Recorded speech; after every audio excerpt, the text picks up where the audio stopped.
Hello friends, कैसे हैं आप लोग? संडे एंजॉय कर रहे हैं? तो अपना चैप्टर चल रहा था जीएसटी में, सप्लाई अंडर जीएसटी। ठीक है। लास्ट दो क्लास हो चुकी थी जिसमें हमने सप्लाई का मीनिंग समझ लिया था। सप्लाई की हमने सेक्शन देख ली थी, सप्लाई का स्कोप जो दे रखा था सेक्शन 7 सबसेक्शन 1 पढ़ रहे थे हम। उसके हमने क्लोज ए पढ़ लिया था जिसमें कुछ फॉर्म दे रखे थे सप्लाई के, sale, barter, exchange, transfer, licence, rental, lease और डिस्पोजल।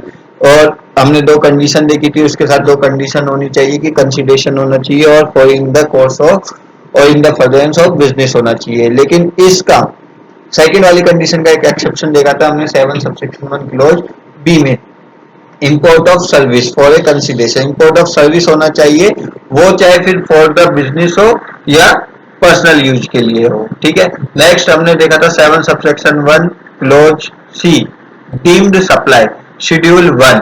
ठीक है। तो आज बस हम इन शेड्यूल की बात करने जा रहे हैं। 3 शेड्यूल है हमारे, शेड्यूल 1, शेड्यूल 2, शेड्यूल 3। तो इन शेड्यूल को आज हम पढ़ेंगे। इनमें कौन कौन सी एक्टिविटीज दे रखी है। ये डीम्ड फिक्शन वाले हैं। शेड्यूल 1 में डीम्ड है कि जो लिख दिया है एक्टिविटी उनको सप्लाई माना जाएगा। ठीक है, विदाउट ए कंसिडरेशन, चाहे वो कंसिडरेशन उसमें ना हो, क्योंकि अगर कंसिडरेशन होता है तो फिर हमारे 7 सबसेक्शन 1 क्लोज ए में ही आ जाता है वो। ठीक है। तो चलते हैं हम बोर्ड की तरफ, आइए।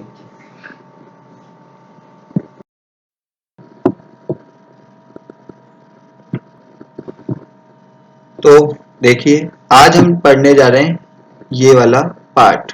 ठीक है, मैंने कहा था इसको हम लास्ट क्लास में करेंगे, मतलब नेक्स्ट क्लास में। तो डीम्ड सप्लाई मतलब वो सप्लाई है, ठीक है, जो शेड्यूल 1 में लिखी हुई है विदाउट कंसीडरेशन।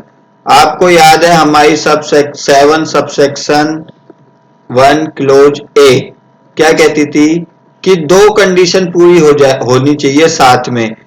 थी चीज ये कि सप्लाई होनी चाहिए ऑफ गुड्स एंड सप्लाई। ठीक है।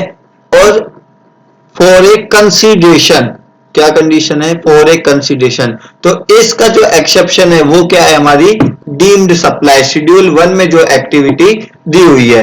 तो आज हम शेड्यूल 1 पढ़ते हैं। ठीक है। शेड्यूल 2 क्या है, शेड्यूल 3 क्या है, वो भी पढ़ेंगे। तो आज ये तीनों शेड्यूल हमको पढ़ने हैं। तो schedule first of CGST act 2017, मैंने कहा है कि जो भी हो गई चीजें वो किसकी होगी? हमारे शेड्यूल सीजीएसटी एक्ट की होगी। ठीक है। तो मैं एक ब्लैंक पेज ले लेता हूँ। ठीक है, ये सब हमने लास्ट क्लास में पढ़ा था। क्या किसे कहते हैं बिजनेस, कंसिडरेशन किसे कहते हैं, सप्लाई कब होगी, गुड्स क्या होगा, सर्विसेज क्या होगी। ठीक है।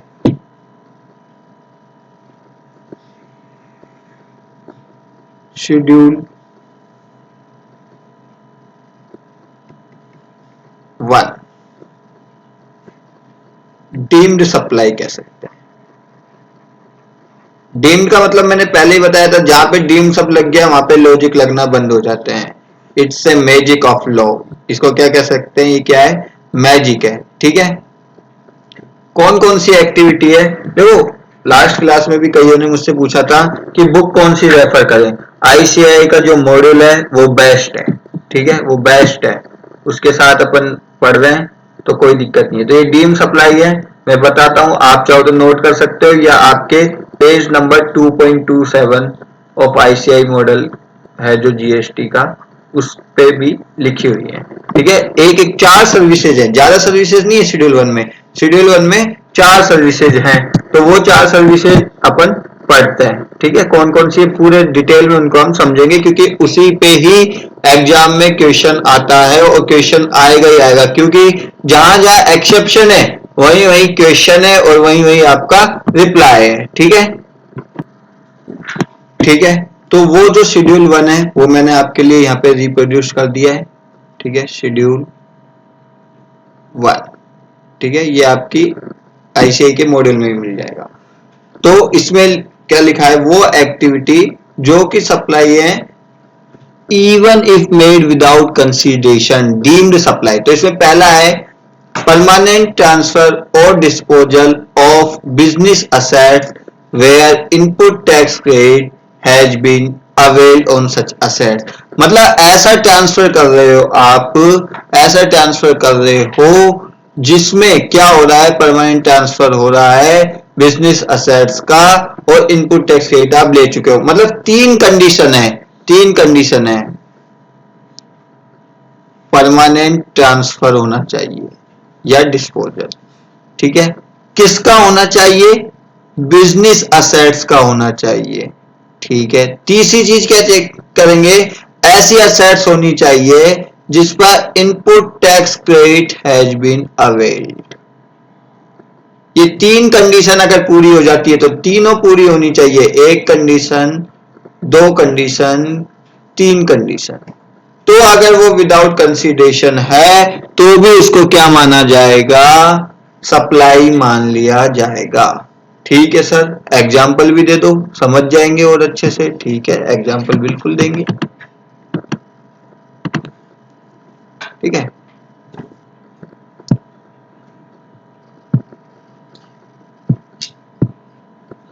तो पहला एक एग्जाम्पल देखते हैं। एक सोप है, ठीक है। एसी डीलर है कोई, एसी डीलर है। वो क्या करता है? एक एसी अपने घर पर ले जाकर लगा देता है। माय होम, प्यारा सा इसका क्या है? घर है। वहां जाके ये क्या करता है? एसी को लगा रहा है, ठीक है। तो क्या हो रहा है? परमानेंट ट्रांसफर, ठीक है। परमानेंट ट्रांसफर हो रहा है, बिल्कुल हो रहा है, ठीक है। दूसरा क्या है? एसी परचेज करता था ये और उस पे इसने आईटीसी अवेल्ड कर रखी है, तो आईटीसी इज अवेल्ड। दूसरी कंडीशन भी पूरी हो गई। तीसरी क्या है? ये एक बिजनेस असेट्स है, ठीक है। तीनों कंडीशन अगर पूरी हो रही है तो क्या होगा? ये जो एसी ले जाके अपने घर पे लगा रहा है, एसी इंस्टॉल्ड हिज होम, उसको क्या मान लिया जाएगा? Shall be treated as supply. इसको सप्लाई मान लिया जाएगा even it is without consideration, ठीक है सर। ये तो सर थोड़ा सा इसको डिटेल में और समझा दो। चलो डिटेल में समझते हैं तीनों कंडीशन को। परमानेंट ट्रांसफर, परमानेंट ट्रांसफर का तो मतलब पता ही है ना, इररिवोकेबल ट्रांसफर। इररिवोकेबल ट्रांसफर मतलब वो ट्रांसफर की assets will not come back to you, assets will not come back to you, ठीक है। आईटीसी अवेल्ड का मतलब, आईटीसी अवेल्ड का मतलब तो वैसे तो आगे आएगा, फिर भी बता देते हैं। आईटीसी इज टेकन, ये मान आईटीसी हमने ले ली है on purchase, on business assets, ठीक है। बिजनेस असेट्स का मतलब, बिजनेस असेट्स का मतलब तो बिल्कुल ही क्लियर है ना। अकाउंट्स के स्टूडेंट है हम, असेट्स का मतलब तो हमें पता है जो बैलेंस शीट में हो। अब ये मत कहना सर करंट या नॉन करंट, अरे असेट्स तो असेट्स है ना, weather it is current assets और नॉन करंट असेट्स, चाहे वो करंट असेट्स हो या नॉन करंट असेट्स हो, ठीक है।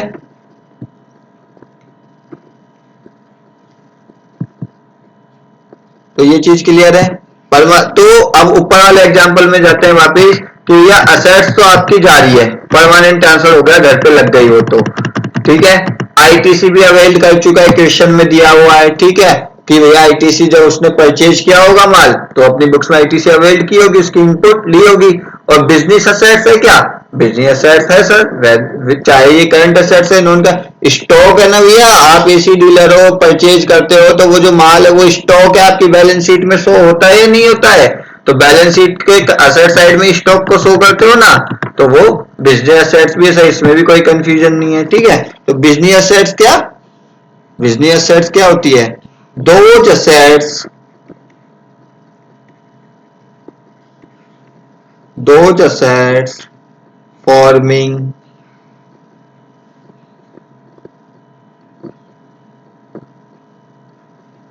Forming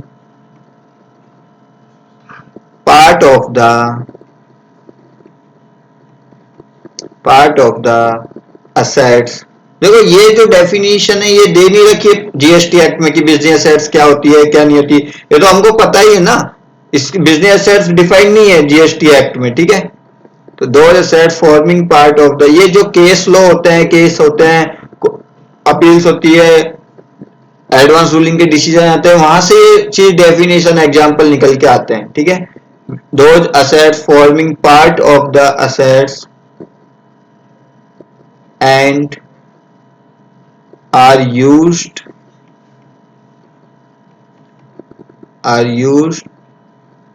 in the course of business, ठीक है। तीनों कंडीशन एक साथ पूरी होनी चाहिए कि वह परमानेंट ट्रांसफर होना चाहिए, ठीक है, आईटीसी अवेल हो चुकी हो उस असेट्स पे, और वो बिजनेस असेट्स हो, ठीक है। अगर ये तीनों कंडीशन पूरी हो जाती है तो आपकी सब उस ट्रांसफर को क्या मान लिया जाएगा, क्या मान लिया जाएगा, सप्लाई मान लिया जाएगा एज पर शेड्यूल 1 पैरा 1, ठीक है। ठीक है सर, एक एग्जांपल और कराओ, ठीक है, एग्जांपल तो कराएंगे ना, तभी तो चीजें क्लियर होगी। नेक्स्ट एग्जांपल है, ये एक फैक्ट्री है, सपोज करो मिस्टर ए की, और ये है भाई साहब हमारे mister B job worker premises, job worker की प्रीमाइसेस है, ठीक है। यहां से गुड्स जाता है, goods sent on job work, job work के लिए माल भेजा जाता है, ठीक है। तो अब आपको बताना है, विदाउट कंसिडरेशन है ना, तो अब आपको बताना है क्या ये इस पैराग्राफ 1 के अकॉर्डिंग सप्लाई मानी जाएगी। चेक करते हैं सर, इस गुड्स पे आईटीसी अवेल्ड है क्या, यस आईटीसी अवेल्ड है। सॉरी सर, इससे पहले ये बताओ क्या ये बिजनेस असेट्स है क्या, अरे भैया गुड्स है, आपका स्टॉक है, बैलेंस शीट के करंट असेट्स में नहीं आता स्टॉक, सर बिजनेस असेट्स भी है, दो कंडीशन तो पूरी हो रही है। सर क्या ये जो ट्रांसफर है ये परमानेंट ट्रांसफर है, परमानेंट ट्रांसफर क्यों होगा भैया, माल जॉब वर्क पे भेजा है, जॉब वर्कर काम करेगा और वापस माल को भेज देगा, तो तीसरी कंडीशन जो है वो क्या नहीं हो रही है, पूरी नहीं हो रही है। तो ये तीसरी कंडीशन परमानेंट ट्रांसफर, ये कंडीशन क्या नहीं हो रही है, पूरी नहीं हो रही है, क्योंकि ये माल वापिस आएगा, और ये माल वापिस आएगा तो ये क्या नहीं होगी, this transaction is not will be A supply, ये सप्लाई नहीं होगा, ठीक है। क्लियर है ये चीज। फैक्ट्री कहां गई मेरी, फैक्ट्री उड़ गई, कोई बात, ओ नहीं ये रही फैक्ट्री, वहां कैसे चली गई है, कोई बात, यहाँ ले आते हैं।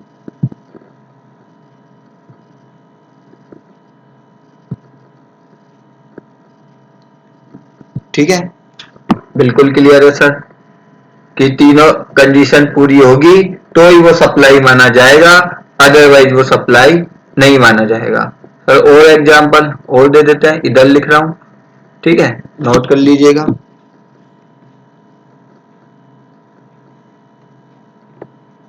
डोनेशन, क्या डोनेशन,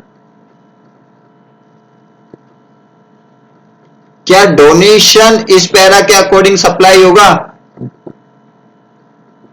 डोनेशन जो सपोज करो मैं यूनिफॉर्म बेचता था, स्कूल की यूनिफॉर्म सेलर हूं, ठीक है, और मैंने कुछ uniform uniform donate to orphanage house, अनाथ आश्रम में मैंने क्या कर दी, उनको डोनेट कर दी। ठीक है, तो पहली चीज, क्या ये बिजनेस एसेट्स है? स्टॉक है तो सब बिजनेस एसेट्स तो है, कोई कंफ्यूजन नहीं है। ठीक है, ओके। परमानेंट ट्रांसफर है, बिल्कुल है सर, परमानेंट ट्रांसफर है, और फिर हाउस वालों से वापस तो ही नहीं लेंगे। ठीक है, तीसरी कंडीशन, क्या आईटीसी अवेल्ड है? बिल्कुल सर, आईटीसी अवेल्ड है। All condition is completed, therefore donation ये वाला क्या होगा, सप्लाई होगा। ठीक है, क्लियर है, ओके। एक और एग्जांपल लेते हैं।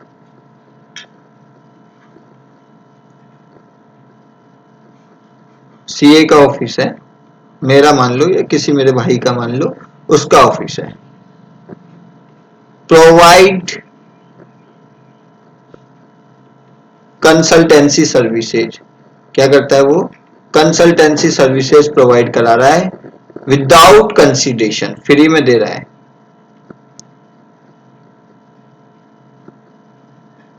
ठीक है, किसको, वन ऑफ हिज क्लाइंट, कोई क्लाइंट होगा उसको। तो क्या ये है ही नहीं, सर्विस का तो पार्ट इसमें इंक्लूड ही नहीं है। ठीक है, सर्विस का तो है ही नहीं। ठीक है, नो, क्योंकि बिजनेस असेट्स ही नहीं है ना, वो गुड्स होता, माल होता, बात ही उसकी हो रही है। ठीक है, तो याद रखना, no, no transfer of business assets. Business assets ही नहीं है तो आगे की तो कहानी ही खत्म हो गई। No transfer of business assets, goods की ही बात हो रही है, सर्विस की बात ही नहीं हो रही। भैया सर्विस को हम दिखाते नहीं है ना, हमने हमारे पास कितनी सर्विसेज है, कितना ज्ञान है, उसको बैलेंस शीट में तो ही नहीं दिखा रखा है हमने। ठीक है, क्लियर है ये चीज, ओके। और समझाएंगे सर, और समझाओ, और एग्जांपल दो, ताकि कोई सा भी क्वेश्चन आ जाए किसी भी तरह का, हम उसको कर लेंगे। ठीक है, वैसे तो आप कर लोगे। मिस्टर ए के पास एक कार थी, पर्सनल कार थी, मर्सिडीज कार थी एक।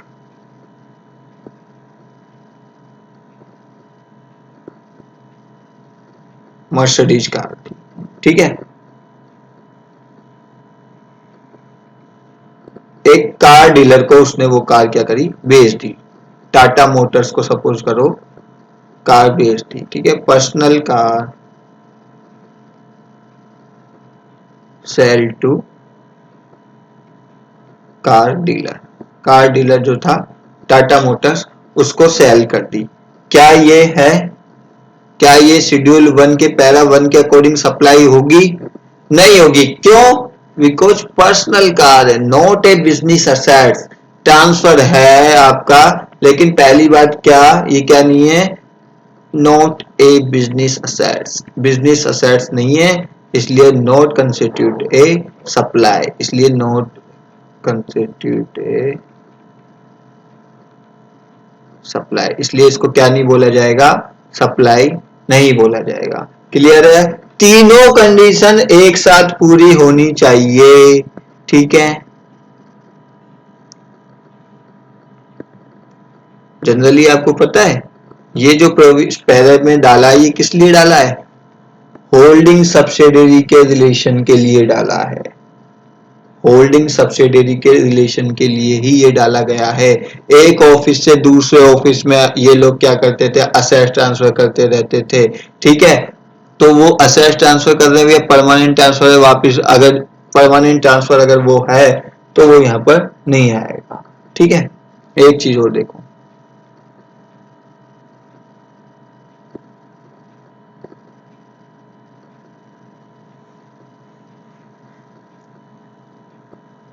ऑफिस था मेरा, ठीक है, राजस्थान में। ठीक है, एक मेरी ब्रांच थी तमिलनाडु में।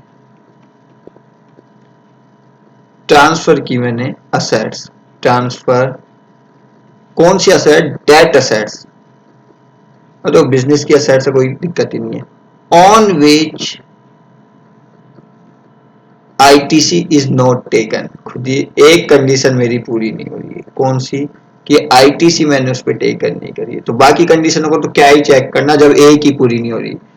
ठीक है, ITC नहीं ली, कई कारण हो सकते हैं, ब्लॉक्ड ITC हो सकती है, जब हम ITC का चैप्टर पढ़ेंगे तो उसमें देखेंगे ब्लॉक्ड ITC मतलब कुछ गुड्स ऐसे होते हैं जिनकी ITC नहीं ले सकते हैं, नॉट एलिजिबल आइटम होते हैं, या वाट एवर रीजन ITC हमने नहीं ली भैया, वेल्ड नहीं करी, कोई बात नहीं, हमारी तो कंडीशन पूरी नहीं हुई, इसलिए ये क्या नहीं मानी जाएगी, नोट ए सप्लाई, इसको सप्लाई नहीं मान सकते हैं as per schedule 1 para first के अकॉर्डिंग। क्लियर है? एक चीज और मैं बता रहा हूं, ठीक है, ताकि आप लोग कंफ्यूज ना हो।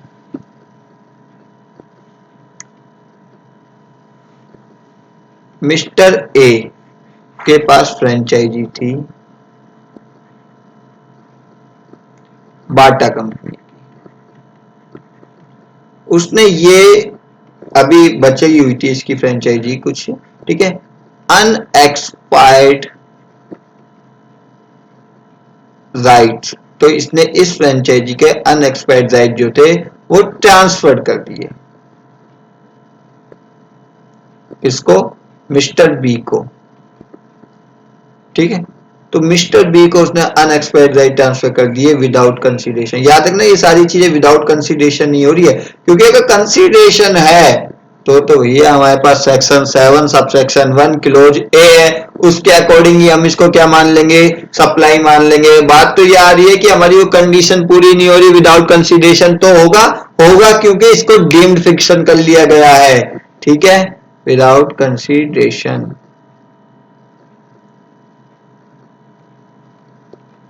ठीक है, तो मिस्टर बी को उसने क्या करा, ये ट्रांसफर कर दिया बिजनेस, मिस्टर बी होगा इसका भाई होगा, कर दिया। ठीक है, तो अनएक्सपायर्ड राइट से वो ट्रांसफर किए हैं, आईटीसी टेकन है, जब फ्रेंचाइजी ली होगी तो भैया उन्होंने पैसा लिया होगा, आईटीसी टेकन है, परमानेंट ट्रांसफर है, बिजनेस असेट्स अनएक्सपायर्ड राइट आप दिखाते हो अपनी बैलेंस शीट में। ठीक है, तो ये चीज है।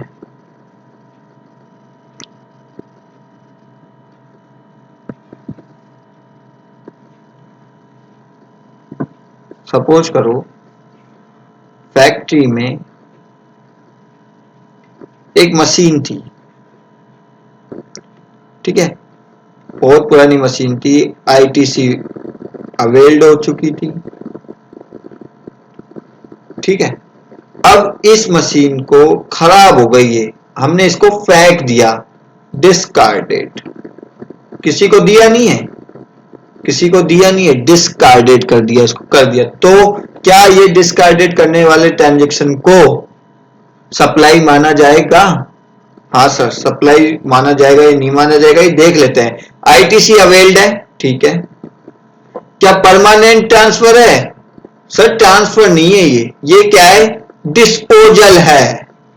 और शेड्यूल 1 का हमारा ये जो पॉइंट है पैरा 1 का, ये कहता है permanent transfer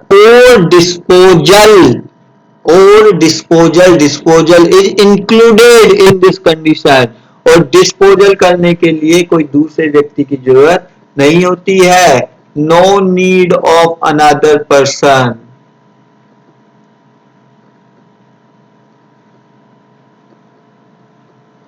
in case of disposal तो हम खुद भी कर सकते हैं, जला दिया, फेंक दिया, कुछ भी कर दिया, कबाड़े में पटक के आए।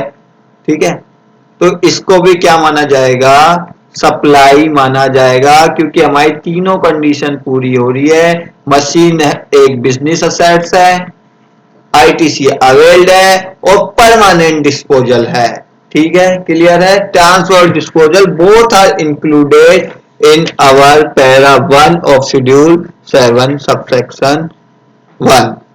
ठीक है, क्लियर है ये चीज? ठीक है, 8 एग्जांपल हो गए, अब तो बहुत सारे हो गए, लास्ट में और भी अपन क्या कर लेंगे, क्वेश्चन होंगे तो वो कर लेंगे। ठीक है, अब हम आते हैं हमारे पैरा 2 पे। पैरा 1 हो गया कि परमानेंट ट्रांसफर डिस्पोजल हो रहा है, किसका, ऑफ बिजनेस असेट्स का, कौन सी business assets, on which ITC is taken, जिसपे आईटीसी क्या कर रखी हो, ले रखी हो, तो क्या मान लेंगे उसको हम, सप्लाई मान लेंगे। ठीक है,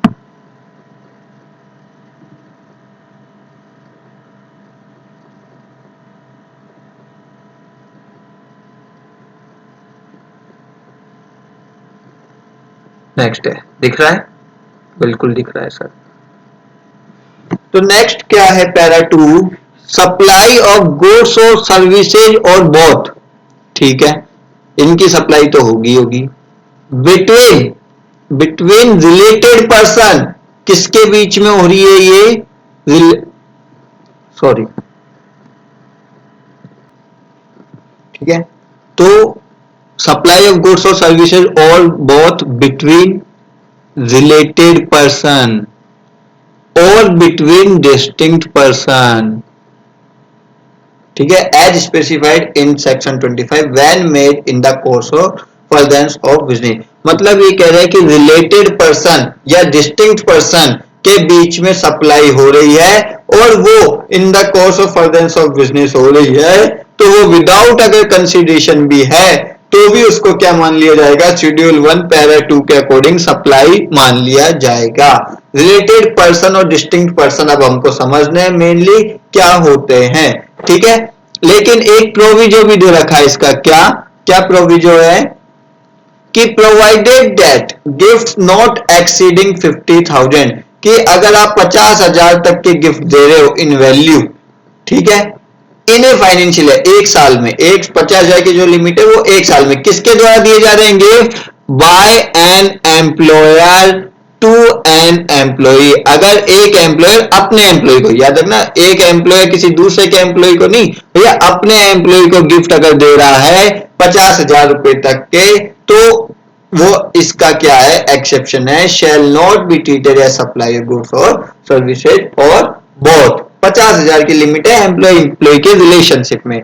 अब सबसे पहले हमको समझना है कि what is the meaning of related person. और सर रिलेटेड और पर्सन इनको तो एक साथ समझ लेंगे, पहले अलग अलग तो देख लें, अलग अलग पर्सन का मतलब क्या होता है। ठीक है, रिलेटेड का मतलब तो हमको पता है, रिलेटेड का मतलब तो क्या होता है, संबंधित। पर्सन का मतलब क्या होता है, पर्सन का मतलब ही तो देखना है, पर्सन। तो सबसे पहले हम गौर करते हैं डेफिनेशन ऑफ पर्सन, और इसकी डेफिनेशन कहां पे दी हुई है, सेक्शन 2 सबसेक्शन 84। बड़े बड़े व्यक्ति है इसलिए पहुंचने में बहुत देर लग गई है यहाँ पर। कौन सा एक्ट मत पूछो सर, एक ही एक्ट है हमारे पास, ऑफ सीजीएसटी एक्ट 2017। ठीक है, definition of person section 284 of CGST act 2017। तो ये क्या है, मैं यहाँ पे लिखता हूं और समझाता हूं। ठीक है, आपके मॉड्यूल में मिल जाएगी आपको ये 2.6 पेज नंबर पे। ठीक है, ठीक है, तो ये है पर्सन की definition section 284 of CGST act.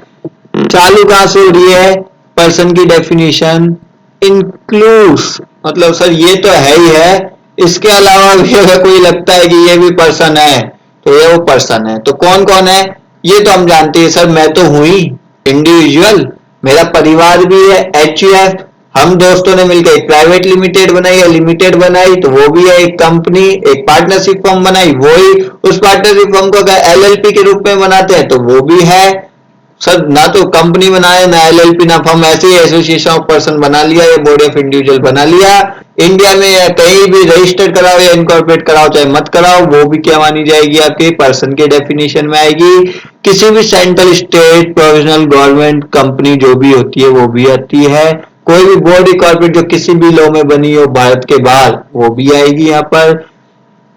Cooperative society registered under cooperative society act, local authority JDA VDA नगर निगम, सेंट्रल गवर्नमेंट स्टेट गवर्नमेंट भी सर पर्सन है। सोसाइटी जो आपकी घर की सोसाइटी थी, बिल्डिंग की सोसाइटी थी जिसको रजिस्टर्ड किया था वो भी आएगी, अगर रजिस्टर्ड नहीं करोगे तो एसोसिएशन ऑफ पर्सन में आ जाएगी, पर आएगी जरूर। ट्रस्ट, ट्रस्ट डोनेशन वाला जो टेस्ट, इसको डोनेशन देंगे वही वाला टेस्ट है, काम क्या होता होगा लेकिन टेस्ट तो टेस्ट है, ठीक है। इसके अलावा भी अगर कोई रह गया है, कोई भी लीगल पर्सन, तो वो भी पर्सन की डेफिनेशन में इंक्लूड हो जाएगा। तो 3 और 3 6 और 3 9 और 3 12 और 14 लोग इसमें इंक्लूड कर रहे हैं। Section 284 definition of person. Sir ये डेफिनेशन पढ़ने की जरूरत क्यों पड़ी है? पढ़ने की जरूरत इसलिए पड़ी है क्योंकि शेड्यूल 1 का जो पैरा 2 है वो क्या कहता है? वो ये कहता है सर कि सप्लाई ऑफ गुड्स और सर्विसेज और बोथ बिटवीन रिलेटेड पर्सन। और रिलेटेड पर्सन तो सर जब जानेंगे जब पर्सन जान लेंगे। और पर्सन का मतलब ये है, मतलब ये लोग अगर आपस में एक दूसरे के रिलेटेड है और कोई ट्रांजेक्शन करते हैं, सप्लाई करते हैं गुड्स ऑफ सर्विसेज की, और वो चाहे विदाउट कंसिडरेशन हो, तो भी वो क्या माना जाएगा? सप्लाई माना जाएगा। ठीक है सर, पर्सन समझ गया। रिलेटेड पर्सन भी बता दो। रिलेटेड पर्सन बता देता हूं, थोड़ा सा रुको। उससे पहले एक और डेफिनेशन पढ़ लेते हैं फैमिली की। फैमिली क्या होती है सर? उसकी क्या जरूरत है? जरूरत पड़ेगी। वो डायलॉग है ना, कौन सा? जोली एलएलबी का, जरूरत ना पड़े तो जो कहोगे वो कर लेंगे। ठीक है, तो फैमिली की डेफिनेशन पढ़ लेते हैं। सर फैमिली की डेफिनेशन कहां मिलेगी? अरे सर मेरे भाई मेरे दोस्त, डेफिनेशन तो एक ही जगह मिलती है, सेक्शन 2।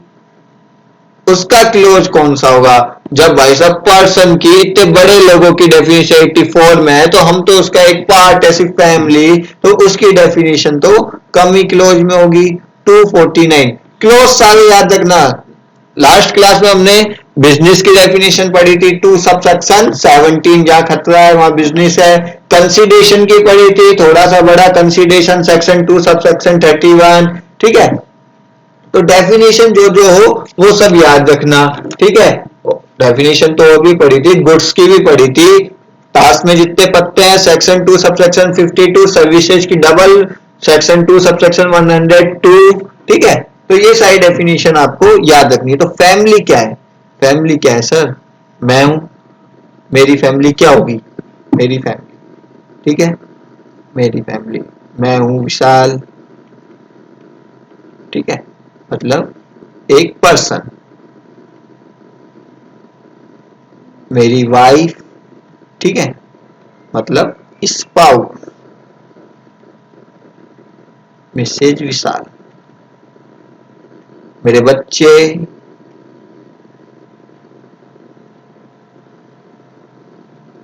मतलब मेरी प्यारी सी गुड़िया। ठीक है, और कौन रह गया सर? क्यों वही माँ बाप नहीं है क्या? माँ बाप सर वो आप उनकी फैमिली में या वो आपकी फैमिली में? अगर वो मुझ पे होली एंड मेनली मुझ पे ही डिपेंडेंट हैं, तो वो कौन होंगे? मेरी ही फैमिली का पार्ट होंगे। ना आपके सास ससुर, ना आपके चाचा ताऊ, ये कोई इसमें इंक्लूड नहीं होगा। कौन इंक्लूड होगा? अगर आपके पेरेंट्स, किसके पेरेंट्स? मेरे, ऑफ पर्सन, आपके पेरेंट्स, आपके दादा दादी, ग्रैंड पेरेंट्स, आपका भाई है ना, ब्रदर ऑफ पर्सन, और आपकी सिस्टर ऑफ पर्सन। अगर वो आप पे डिपेंडेंट है तो वो भी आपकी फैमिली का पार्ट है। बस इतनी सी डेफिनेशन है, कोई ज्यादा लंबी चौड़ी इसकी डेफिनेशन नहीं है। क्लियर है? तो पर्सन समझ लिया हमने। ठीक है, अब पर्सन समझ लिए तो सर अब ये भी समझ लेते हैं कि रिलेटेड कब होंगे वो। बिल्कुल, जाना तो हमको वही है। ठीक है, ये तो हमने छोटे छोटे रास्ते बना लिए, मंजिल तो हमारी रिलेटेड पर्सन को ही समझने की है। ठीक है, related, oh sorry, related person.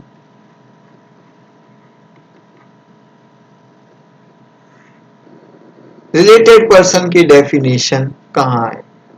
इसकी डेफिनेशन आपको वहां नहीं मिलेगी, सेक्शन 2 में। इसकी डेफिनेशन एक्सप्लेनेशन में दी हुई है। किसकी एक्सप्लेनेशन में? Explanation to section 15 of CGST act 2017। अच्छा जरा बताओ मुझको, ये सेक्शन 15 किसकी है? पढ़ी नहीं है लेकिन आया है, इसका रेफरेंस बहुत बार है, चर्चे इसके काफी हैं, तो आएगी जब कुछ बड़ी ही चीज आएगी। कौन सी है सेक्शन 15? सेक्शन 15 सर है वैल्यूएशन की। इसके अकॉर्डिंग तो हम वैल्यू डिटरमाइन करते हैं। वेरी गुड, याद है आप लोगों को? ठीक है, तो रिलेटेड पर्सन की एक्सप्लेनेशन टू सेक्शन 15 में है। ठीक है, ठीक है, तो ये पेश कर दिए मैंने आप सभी के लिए। पर्सन की रिलेटेड पर्सन मतलब person including legal person are deemed as related person. वो लोग क्या माने जाएंगे? रिलेटेड पर्सन माने जाएंगे अगर ये कंडीशन में से कोई भी एक कंडीशन पूरी हो रही हो। क्या है? पहली कि सच पर्सन आर ऑफिसर्स या directors of another business. Suppose करो ए लिमिटेड है, इसके शेयर मेजर शेयर होल्डर मान लेता हूं मैं ए है। ठीक है, बी लिमिटेड है, इसका मेजर शेयर होल्डर मान लेता हूं मैं बी। अब बी तो बन गया इसमें डायरेक्टर, अपॉइंट हो गया, और ए इसमें डायरेक्टर अपॉइंट हो गया। तो इसके कारण ये दोनों पर्सन ए लिमिटेड और बी लिमिटेड क्या बन गए हैं? रिलेटेड पर्सन बन गए हैं। ठीक है, तो क्या कह रहे हैं कि person are deemed as related person if such person are officers director one another। एक दूसरे के बिजनेस में अगर वो डायरेक्टर या ऑफिसर है तो ये दोनों क्या माने जाएंगे? आपस में रिलेटेड पर्सन माने जाएंगे। Such person are legally recognised partner. ठीक है, सपोज करो एक फर्म है,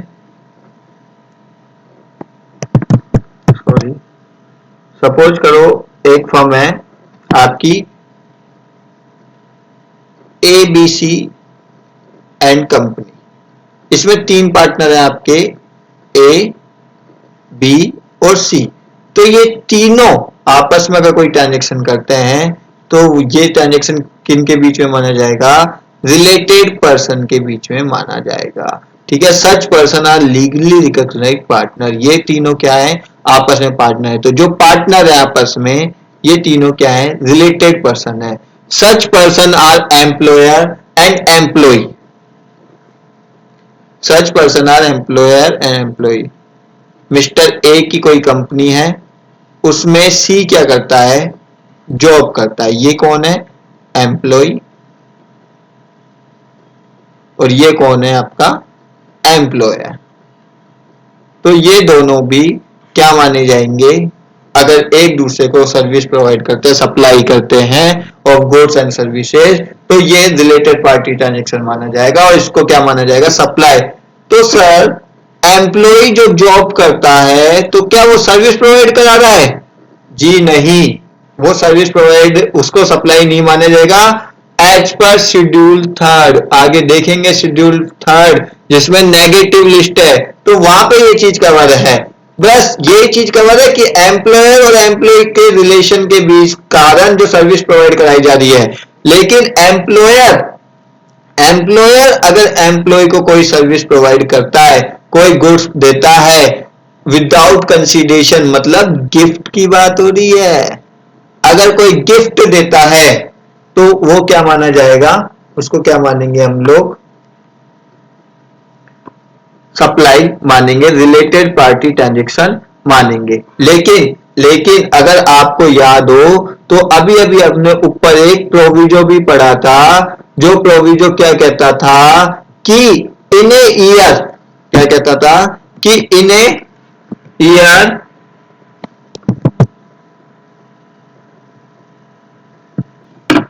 कि इन ए ईयर अगर आप एम्प्लॉयर एम्प्लॉय को 50,000 रुपए तक का गिफ्ट देता है तो कोई दिक्कत नहीं है। The gift not exceeding 50,000 rupees in a value in a financial year by an employer to an employ. तो अगर एम्प्लॉयर एम्प्लॉय को गिफ्ट दे रहा है 1 लाख का, तो यस वो इस पैरा के अनुसार क्या माना जाएगा, सप्लाई माना जाएगा। लेकिन अगर 50,000 तक का, 30,000 और ये टोटल देखा जाएगा 10,000 करके, सपोज करो 1 लाख दे दिया, तो आप इस सेक्शन से क्या हो गए हो, इस एग्जम्पशन से बाहर हो गए हो। ठीक है, तो 50,000 तक के गिफ्ट दिया तो कोई दिक्कत नहीं है, और उससे ज्यादा है तो इसके अकॉर्डिंग उसको क्या माना जाएगा, सप्लाई माना जाएगा। और एक चीज और याद रखिएगा, जब सपोज करो कहीं पे जॉब करते हैं हम लोग, तो वो हम लोगों को कई क्लब की फ्री मेंबरशिप देते हैं, ठीक है, जिम सेंटर देते हैं, जिम की देते हैं, हेल्थ एंड फिटनेस उसकी फिटनेस सेंटर की मेंबरशिप देते हैं, तो वो part of your service contract है। आप वहां पर जॉब कर रहे हो इसलिए आपको दी जा रही है, वो इसलिए आपको दी जा रही है, तो वो आपकी जो नेगेटिव लिस्ट है शेड्यूल 3 में उसका ही हिस्सा है। ये चीज आप ध्यान रखिएगा। ठीक है, गिफ्ट है, अगर गिफ्ट सिर्फ यहाँ पे गिफ्ट की ही बात की जा रही है और किसी चीज की बात नहीं की जा रही है। अगर कोई चीज आपको आपके पार्ट ऑफ सर्विस कॉन्ट्रैक्ट के प्रति दी जा रही है तो उसको इसमें कवर नहीं किया जाएगा।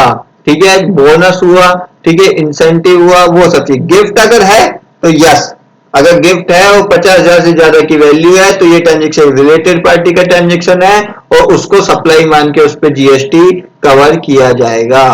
ठीक है, नेक्स्ट,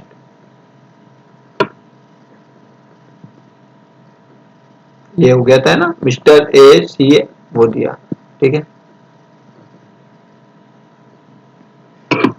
नेक्स्ट है, a third person control owns hold directly या indirectly more than 25% voting stock और share of both of them.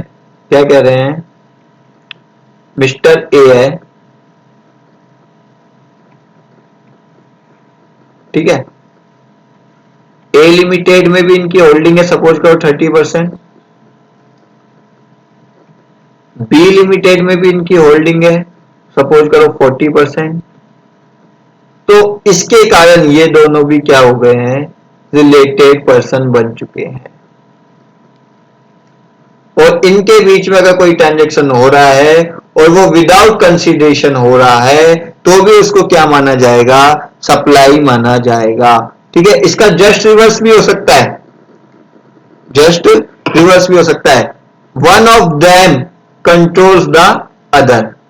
ठीक है, डायरेक्टली इनडायरेक्टली। अच्छा, ये डायरेक्टली इनडायरेक्टली का जो मतलब है वो क्या है, सपोज करो ए लिमिटेड में mister A and his wife दोनों मिलकर होल्ड करते हैं 30%, 25% से ज्यादा, तो आप देख रहे हैं कंट्रोल तो किसका होगा, mister A.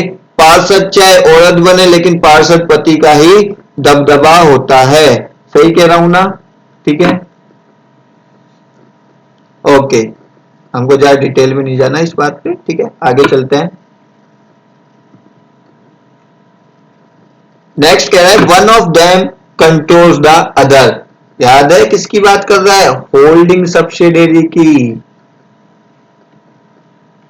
Holding subsidiary relationship इसका एक बढ़िया एग्जांपल है।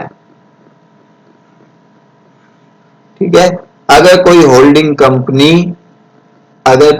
कंपनी सब्सिडियरी में कुछ चीज ट्रांसफर कर रही है, सप्लाई कर रही है without goods and without consideration, तो उसको भी क्या माना जाएगा, सप्लाई माना जाएगा। कितने परसेंट से होल्डिंग है उससे मतलब नहीं है, यहां पे देखो क्या वर्ड्स यूज किया गया है, control, one of them controls the other. ठीक है, तो इनके बीच में कोई भी ट्रांजेक्शन हो रहा है तो वो क्या माना जाएगा, सप्लाई माना जाएगा।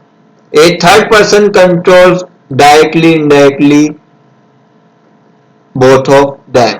ठीक है, कंट्रोल करता है, देखो इसमें क्या था, a third person holds control more than 50% of voting stock. यहाँ पे वोटिंग स्टॉक या शेयर्स की बात आ रही है। जनरली ही अगर कोई व्यक्ति थर्ड पर्सन कंट्रोल कर रहा है बोथ ऑफ देम, दो कंपनियों को, तो उनको भी क्या माना जाएगा, आपस में रिलेटेड पार्टी माना जाएगा। ठीक है, जैसे सपोज करो कोई कंपनी है ए लिमिटेड और एक कंपनी है B limited. Mister Ratan Tata जी है, ठीक है।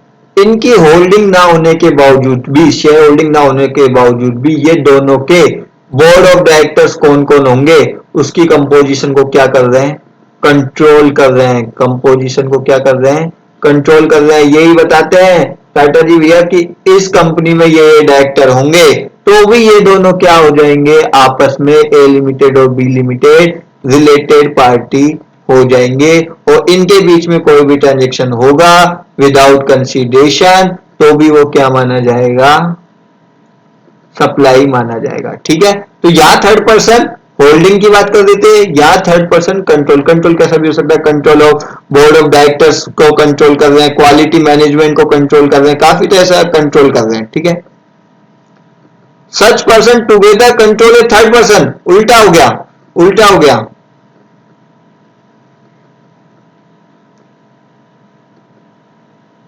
ए लिमिटेड और बी लिमिटेड दोनों मिलकर क्या कर रहे हैं, सी को कंट्रोल कर रहे हैं। कंट्रोल, कंट्रोल, तो ये दोनों आपस में क्या हो जाएंगी, ए लिमिटेड और बी लिमिटेड रिलेटेड पार्टी हो जाएंगी।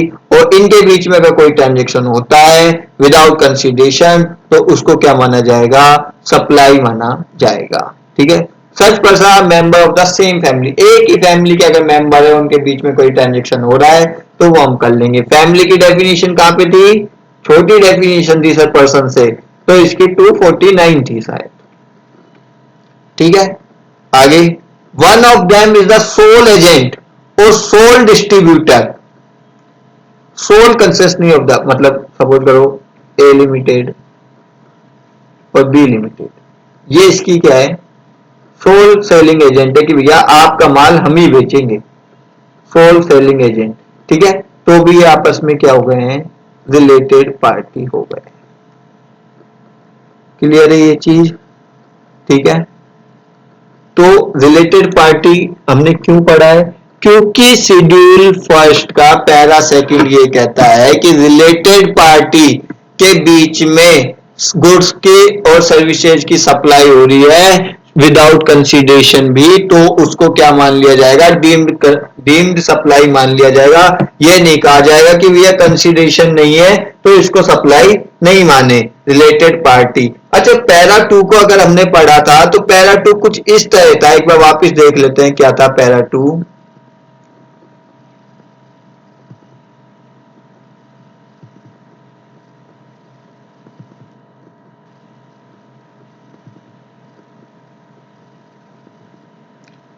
पैरा टू ये था, सप्लाई ऑफ गुड्स और सर्विसेज और बोथ बिटवीन रिलेटेड पर्सन और बिटवीन डिस्टिंक्ट पर्सन। तो रिलेटेड पर्सन हो गया, डिस्टिंक्ट का मतलब अलग अलग, अलग अलग व्यक्तियों के बीच में भी जो सप्लाई होगी गुड्स और सर्विसेज की विदाउट कंसीडरेशन, उसको सप्लाई मान लेंगे। अलग अलग व्यक्तियों के बीच में मतलब क्या, रिलेटेड भी डिस्टिंक्ट सभी आ गए क्या, अरे भाई रुको तो सही, रुको मेरे भाई, सबसे पहले देख तो लो डिस्टिंक्ट पर्सन का मतलब क्या होता है, what is the definition of distinct person. Sir ठीक है, पहले देख लेते हैं, आप भी सही हो। तो डिस्टिंक्ट पर्सन की डेफिनेशन देखते हैं। डिस्टिंक्ट पर्सन की डेफिनेशन दी गई है सेक्शन 25 सबसेक्शन 4 और सबसेक्शन 5 में। 25 में गई, भाई इतना अल्लाह करोगे तो दूर दूर ही भेजेंगे डेफिनेशन ये लोग। ठीक है, तो आओ देखते हैं।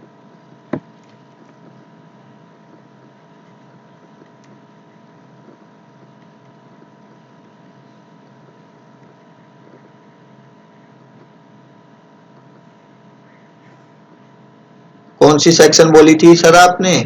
सेक्शन 25 सब सेक्शन 4 भी बोली थी और मैंने 2 सेक्शन बोली थी एंड 25 सब सेक्शन 5। अब मैं लिख नहीं रहा बार बार यार कौन सा एक्ट किया है, आपको पता है ना कौन सा एक्ट किया है, कौन सा एक्ट किया है सर? Of CGST act 2017। तो ये क्या कहता है कि in GST in GST in GST अगर किसी व्यक्ति की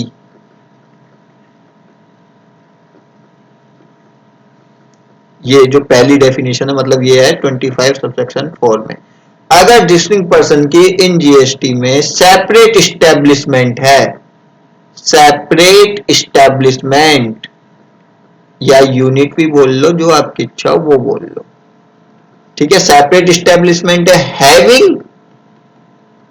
हैविंग सेपरेट रजिस्ट्रेशन। सर आ तो ये कुछ कुछ चीज समझ में, having separate registration under a same pan,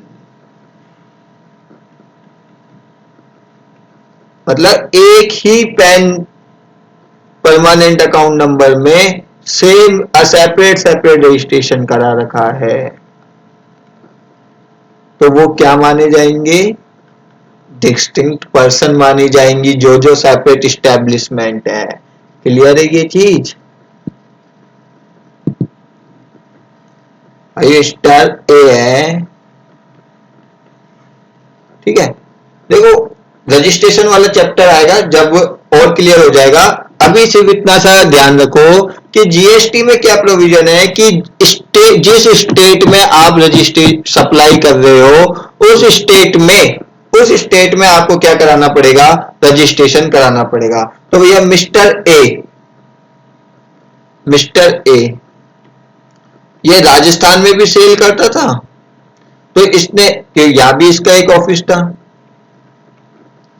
और और दिल्ली में भी सेल करता था, वहां भी एक ऑफिस था।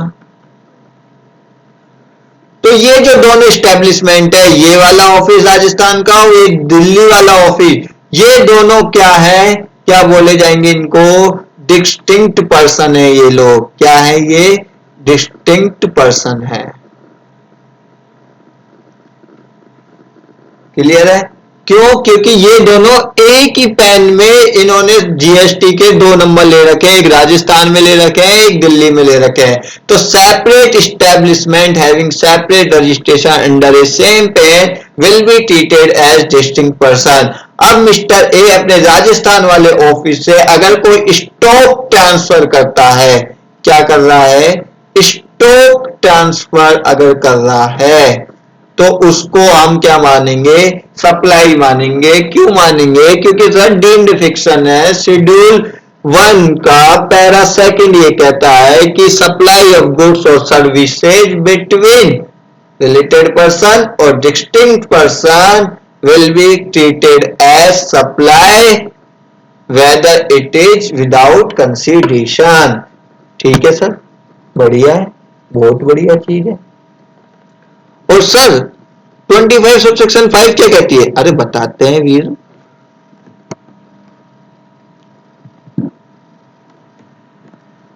जगह तो कर लेते हैं।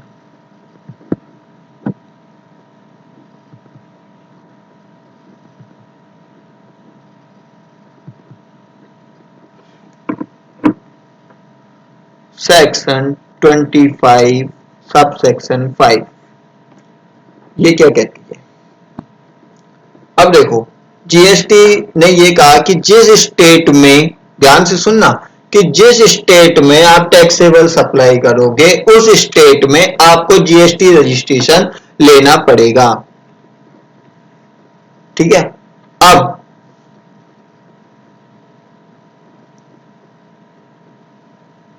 मिस्टर ए था, उसका हेड ऑफिस था राजस्थान में, उसने इस हेड ऑफिस का रजिस्ट्रेशन करा रखा था,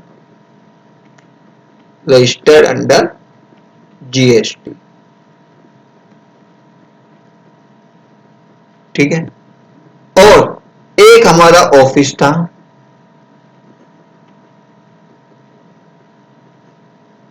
सॉरी, एक ही ऑफिस था या ब्रांच बोल लो, इन तमिलनाडु, इन तमिलनाडु। अब क्योंकि यहाँ पे टैक्सेबल सप्लाई नहीं थी, इसलिए ये नोट रजिस्टर्ड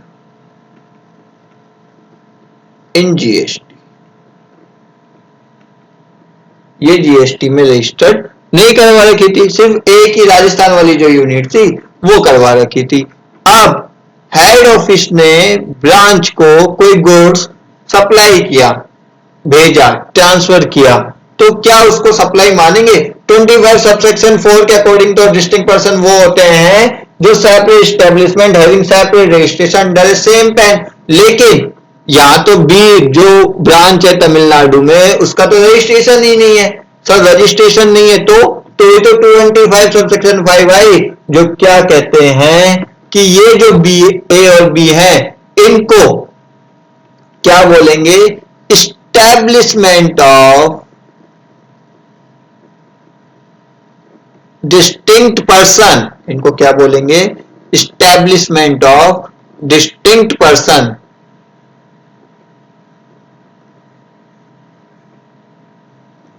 ठीक है।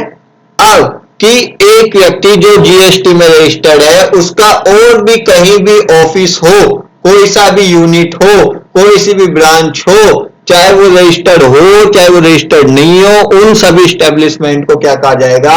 स्टैब्लिशमेंट ऑफ डिस्टिंक्ट पर्सन कहा जाएगा।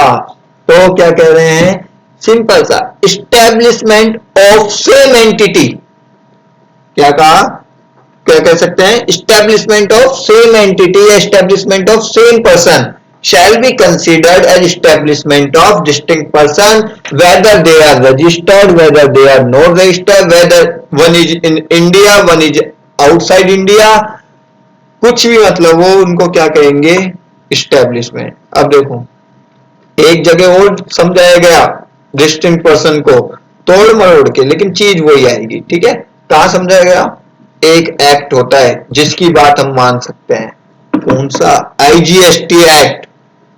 तो वहां पे explanation 1 to section 8 of IGST act, वो ध्यान से समझना। उसने भी डिस्ट्रिक्ट पर्सन को कहा, जो अभी अभी कहा वही लिख देता हूं पूरा का पूरा। इस्टेब्लिशमेंट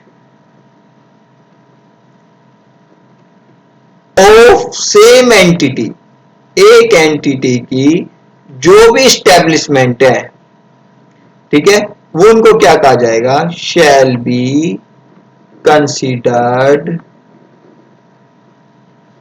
एज एस्टेब्लिशमेंट ऑफ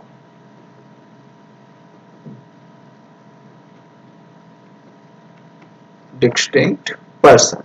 ठीक है, क्लियर है?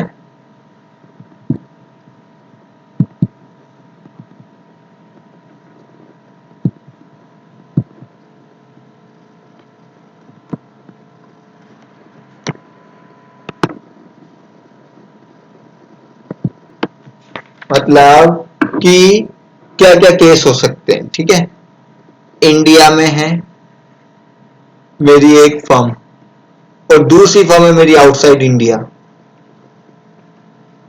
तो भी ये एस्टेब्लिशमेंट ऑफ डिस्टिंक्ट पर्सन ही होगी। एक है मेरी राजस्थान में, ठीक है, और दूसरी है मेरी दूसरे स्टेट में, दिल्ली में, तो भी ये क्या होंगी? Establishment of distinct person. एक है राजस्थान में सेम स्टेट में और दूसरी ब्रांच भी है मेरी राजस्थान में, तो भी ये क्या होंगे? Establishment of distinct person. Note required, ये वाली जो है जरूरी नहीं है कि ये रजिस्टर्ड हो, not required to be registered in case of अदर्स। ठीक है, जरूरी नहीं है कि वो क्या हो, रजिस्टर्ड हो। क्लियर है ये चीज? ठीक है सर, क्लियर हो गया। रिलेटेड पर्सन क्या होता है, क्लियर हो गया। डिस्टिंक्ट पर्सन क्या होता है, क्लियर हो गया है। ठीक है, एग्जाम्पल सर, एग्जाम्पल तो बनते हैं ना। एग्जाम्पल, अलग अलग पेन से लिखने का मजा अलग अलग। देखो एक एग्जाम, ये जो मेन चीज है ना, ये अच्छी लगती है, सेल्फ सप्लाई। ठीक है, सेल्फ सप्लाई। ए था, इसकी एक शॉप थी अजमेर में। ठीक है, सेल्फ सप्लाई ये एक एग्जांपल हो गया। दूसरा ले रहा हूं, सेल्फ सप्लाई में जनरली क्या आता है, स्टॉक ट्रांसफर हो गया।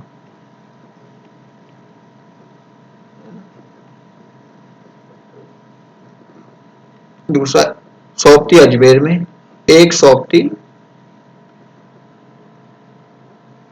भी जयपुर में। सेम स्टेट, दोनों डिस्ट्रिक्ट जो है वो राजस्थान में पड़ते हैं। यहां से गया स्टॉक ट्रांसफर।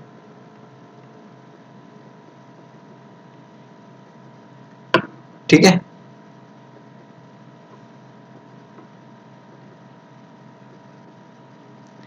अब तो क्या होता है, जब रजिस्ट्रेशन वाला पढ़ेंगे तब हम ये चीज देखेंगे कि अगर एक ही स्टेट में, जो कि हमारी है सेम इन स्टेट, एक ही स्टेट में है वो, तो आप एक ही जीएसटी रजिस्ट्रेशन से क्या कर सकते हो, वर्क कर सकते हो। मतलब एक जीएसटी रजिस्ट्रेशन ले सकते हो आप, उसमें आपका अजमेर भी ऐड हो जाएगा और जयपुर भी। लेकिन स्टेट अगर अलग हो जाता है तो सेपरेट रजिस्ट्रेशन वैसे ही चाहिए। ठीक है, तो क्या करा रखे हैं इन्होंने, रजिस्टर्ड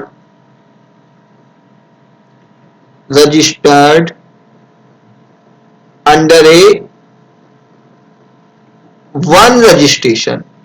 एक ही जीएसटी नंबर ले रखा है दोनों के लिए, अलग अलग नहीं है ना। सेम स्टेट में अगर आपका ऑफिस है तो आप ले सकते हो, अलग स्टेट में सेपरेट रजिस्ट्रेशन की जरूरत होती है। रजिस्ट्रेशन वाले पेज में डिस्कस करेंगे। हाँ, तो मेरा क्वेश्चन ये है, क्या अब ये जो स्टॉक ट्रांसफर किया है, is it amount to supply, क्या ये सप्लाई है? देख लेते हैं सर। तो ये सप्लाई है क्या? पहली बात तो क्या ये रिलेटेड पर्सन है? सर रिलेटेड पर्सन, एक आदमी तो है ये एक।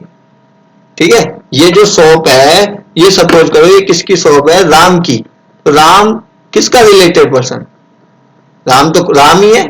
ठीक है, राम की शॉप है, राम की शॉप भी है, रिलेटेड पर्सन नहीं है sir. Distinct person, distinct person के सेक्शन 25 सब सेक्शन 4 तो कहता है कि separate establishment having separate registration. Registration तो सर एक ही है, रजिस्ट्रेशन तो एक ही है। दूसरा क्या कहता है, दूसरा ये कहता है कि एस्टेब्लिशमेंट ऑफ डिस्टिंक्ट पर्सन। ठीक है, एस्टेब्लिशमेंट ऑफ सेम एंटिटी। ठीक है, तो ये क्यों नहीं होगा? क्योंकि ये अलग अलग यूनिट नहीं है, अलग अलग नहीं है, ये एक ही है, ये एक ही है। एक ही रजिस्ट्रेशन में ये क्या है, कवर्ड हो रही हैं, इसलिए इसको क्या है, नॉट ए सप्लाई, ये सप्लाई नहीं माना जाएगा। एक ही रजिस्ट्रेशन ले रखा है, ये एक ही स्टैब्लिशमेंट है। एक रजिस्ट्रेशन मतलब एक स्टैब्लिशमेंट, दो रजिस्ट्रेशन मतलब दो स्टैब्लिशमेंट। तो one registration one establishment, one registration का मतलब वन स्टैब्लिशमेंट, क्योंकि रजिस्टर्ड है ना ये, तो दोनों एक स्टैब्लिशमेंट में।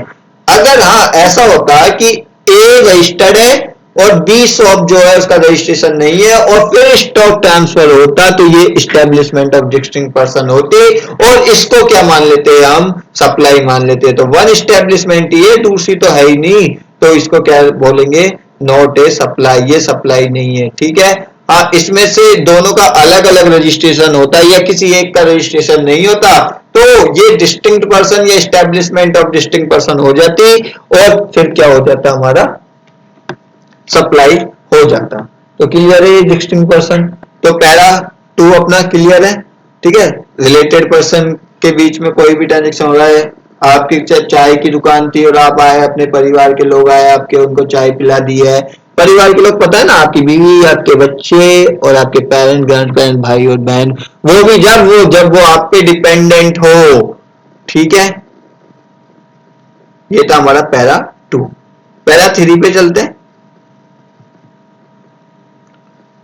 पैरा 3 क्या कहता है, बड़ा करूं थोड़ा सा, लॉक कर दिया। पैरा 3 कहता है supply of goods, goods goods और सर्विसेज और बोथ। सर ये कहां लिखा है और सर्विस और बोथ? अरे भैया नहीं लिखा तो नहीं है ना भी, तो supply of goods, supply of goods, supply of goods by principal, मतलब सिंपल सी बोलूं तो प्रिंसिपल एजेंट रिलेशनशिप अगर है,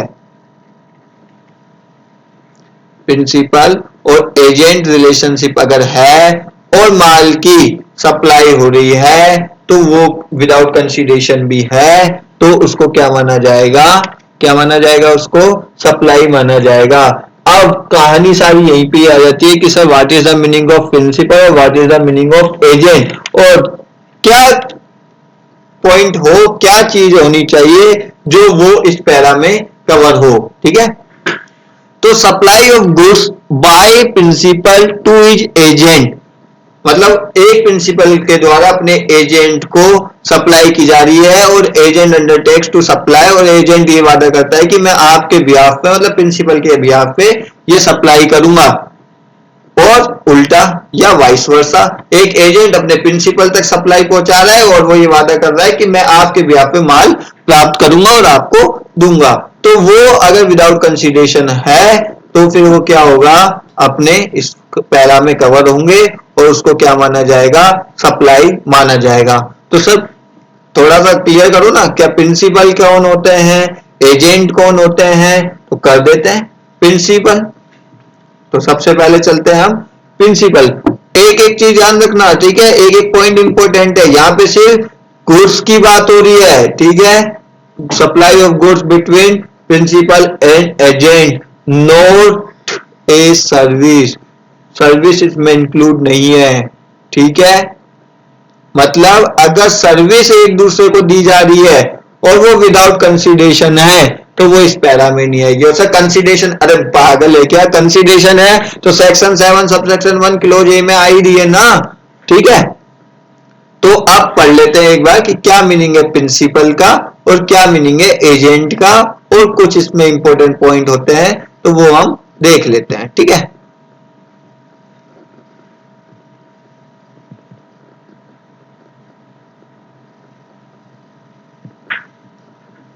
तो प्रिंसिपल की जो डेफिनेशन है वो कहां दे रखी है,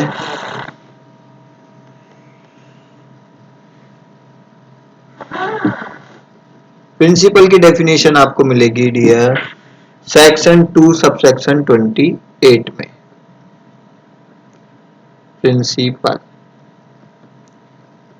ये स्कूल वाले प्रिंसिपल सर नहीं है, लेकिन रुतबा वो ही है, होल्डिंग इन्फ्लुएंस, अगर आपका इन्फ्लुएंस है सामने वाले पर्सन पर तो आप क्या हो, प्रिंसिपल हो। तो प्रिंसिपल मींस, मींस करके दे रखी, बहुत ही बढ़िया है। मींस का मतलब तो जो लिख दिया वो लिख दिया, कुछ सोचना ही नहीं है, बस समझना है। तो मींस का मतलब क्या है कि मींस मतलब एक व्यक्ति, एक व्यक्ति, एक व्यक्ति तो होगा ही ना जो प्रिंसिपल होगा, अब दूसरा व्यक्ति भी होगा जो इसके बिहाफ पे क्या करेगा, काम करेगा। एक पर्सन ऑन हुज बिहाफ, जिसके बिहाफ पर क्या किया जाता है, काम करता है। कौन काम करता है, एजेंट। एजेंट की डेफिनेशन तो देखेंगे ना, अभी क्या है देख लेंगे, कोई दिक्कत नहीं। Principal means a person on whose behalf agent carries on a business, क्या करता है, बिजनेस करता है। बिजनेस की डेफिनेशन तो हमको याद है सर, सेक्शन 2 सबसेक्शन 17 में, trade, commerce, incidental, ancillary, members को रेस क्लब वाला एंट्री परमिशन देना, ठीक है, ये सब चीज थी उसमें। कैश ऑन द बिजनेस, किसका बिजनेस, अरे बिजनेस तो भैया किसका करेगा, ऑफ सप्लाई ऑफ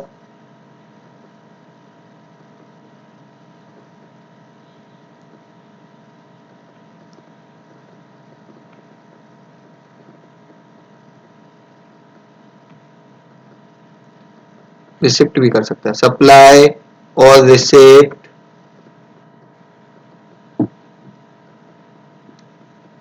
थोड़ा सा छोटा कर लो इसको ताकि एक ही जगह आ जाए, रिसिप्ट ऑफ गुड्स और सर्विसेज और बोथ, ठीक है। सर आपने तो सर्विसेज की मना किया था, अरे मेरे भाई शेड्यूल 1 के पैरा नंबर 3 में मना किया था, वैसे तो एजेंट काम कर ही सकता है ना, सर्विसेज का कहा था कंसिडरेशन के साथ, या प्रिंसिपल की डेफिनेशन है वो तो सबके लिए होगी ना।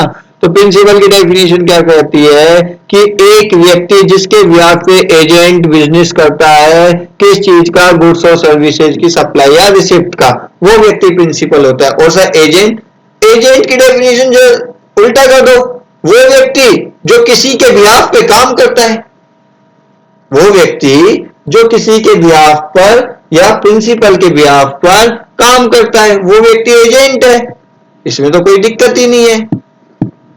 जस्ट रिवर्स, सर रिवर्स तो कर देंगे लेकिन डेफिनेशन तो लिख लो। हाँ लिख लो यार, ऐसे क्या कर रहे हो, मैं मना तो ही नहीं कर रहा हूं, लिख लो, यहां पे लिख देता हूं मैं, ठीक है। एजेंट की डेफिनेशन सरल है ना, तो इसकी सेक्शन भी छोटी रख दी, 2 सब सेक्शन 5। अरे इसलिए नहीं रखी, सरल है भाई साहब, ए एक्चुअली क्या अल्फाबेटिकल सेक्शन लिखी हुई है, इसलिए ए शुरू में आता है, इसलिए इसकी डेफिनेशन भी शुरू में आ गई, 2 सब सेक्शन 5। ये भी क्या कहती है, मीन्स, अरे सर ये तो बढ़िया बढ़िया आ रही है, मीन्स करके आ रही है, वेरी गुड। मीन्स एक पर्सन, सेम है, उल्टा कर रहा हूं, नीचे से बढ़ रहा हूं, एक पर्सन व्यक्ति कौन जो क्या करता है, हु कैरीज ऑन, हु वहां पे था on whose, who carries on, वही लाइन लिखूंगा साथ, who carries on the business, who carries on the business of supply, receipt भी है सर, आ रहा है बिल्कुल, ऑफ सप्लाई और रिसिप्ट ऑफ किसकी, गुड्स सर्विसेज और बोथ, ठीक है। अब इस व्यक्ति को है ना बहुत नामों से जाना जाता है, ठीक है। कोई पर्सन इसको क्या कहता है, फैक्टर कहता है, एजेंट तो कहते ही कहता है, कोई इसको फैक्टर कहता है, कोई इसको ब्रोकर कहता है, कोई इसको कमीशन एजेंट कहता है, मंडी में भी इनको एक नाम से जाना जाता है पता है, आड़तिया, कोई इनको आड़तिया कहता है, कोई इनको ऑक्शनर कहता है,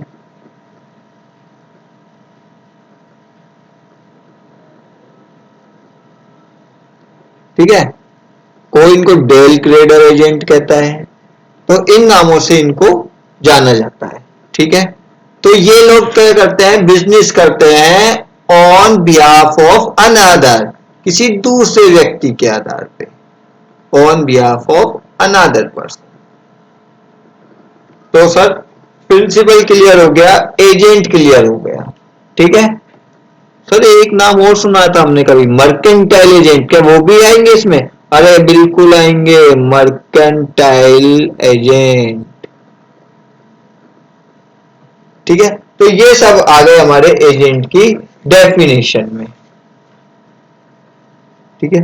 तो अब ये कह रहे हैं कि supply of goods by principal to his agent where the agent undertakes to supply such goods. अब देखो इसमें क्या हुआ था, जब ये डेफिनेशन आई, पैरा जुड़ा तो बहुत सारी कंफ्यूजन आई, ठीक है। तो उस कि भैया किसको इस पैरा में इंक्लूड किया जाए और किसको इस पैरा में इंक्लूड नहीं किया जाए, ठीक है।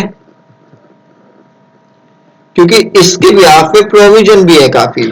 ठीक है, अब देखो जैसे सपोज करो एक व्यक्ति था ए, उसको कुछ माल चाहिए था, उसने बी को अपॉइंट करा कि भैया आप मुझे कुछ माल चाहिए, आप मुझे उसके लिए सप्लायर ढूंढ के दो, तो उसने बी को एक एजेंट बना दिया। ये प्रिंसिपल है। ठीक है, ये प्रिंसिपल है, ये एजेंट है ना। अब इसने बहुत सारे सप्लायर ढूंढना चालू किए, A B C sorry D E F ji.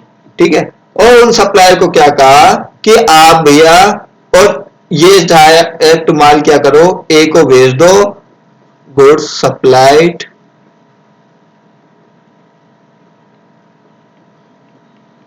Directly,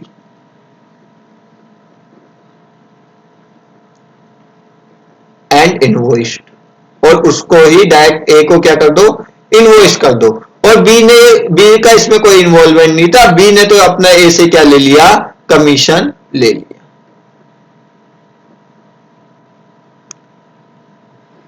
ठीक है, अब ये आया कि क्या क्या इसको इसमें इंक्लूड करना चाहिए, शेड्यूल थर्ड के पैरा फर्स्ट में आएगा वो।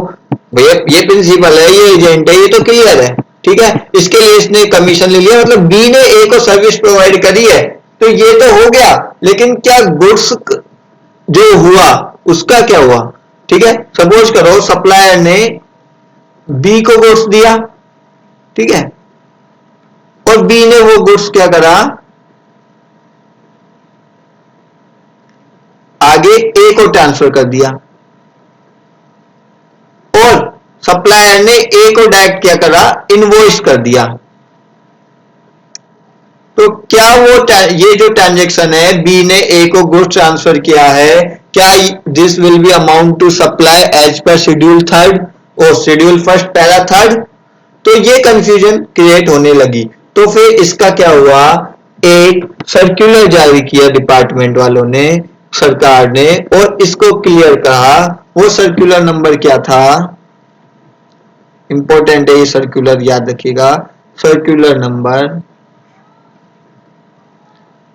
57/31/2018 GST dated 4 September 2018, जिसने क्या करा, स्कोप ऑफ प्रिंसिपल और एजेंट रिलेशनशिप को क्लैरिफाई किया।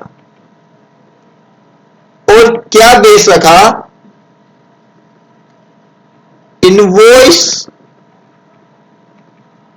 किसके नाम पे इश्यू हो रही है, इशूड विद होम नेम,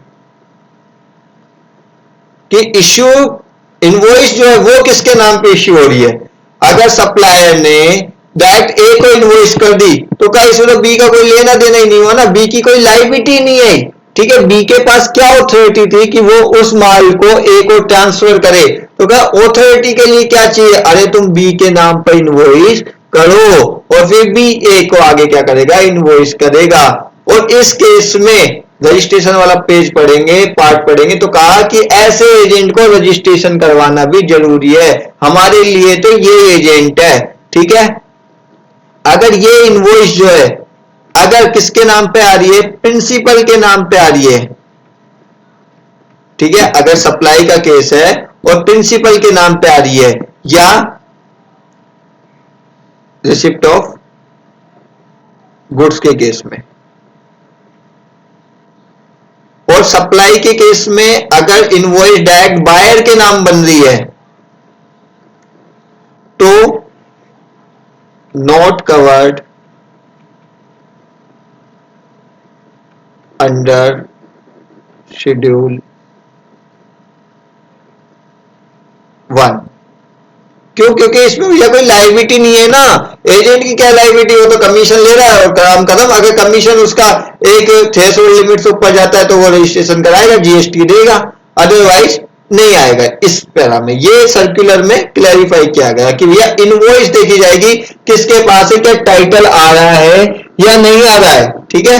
क्योंकि ऊपर वाले जो ट्रांजेक्शन था जिसमें सप्लाई डायरेक्ट प्रिंसिपल को दे देता है, वहां पे प्रिंसिपल एजेंट के बीच में तो कोई ट्रांजेक्शन ही नहीं हुआ, ठीक है।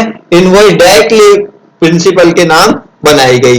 और अगर इनवॉइस किसके नाम बन रही है, एजेंट के नाम अगर बन रही है, तो yes transaction will be a supply as per para third, ठीक है। मतलब एजेंट के पास में क्या आनी चाहिए, लाइबिलिटी तो आए, यहां तो लाइबिलिटी नहीं आ रही, तो वो तो सिर्फ वो ले रहा है। तो मतलब एक इंपॉर्टेंट पॉइंट क्या है, क्रूशियल पॉइंट इनवॉइस है, ठीक है। इनवॉइस किसके नाम जा रही है, ठीक है।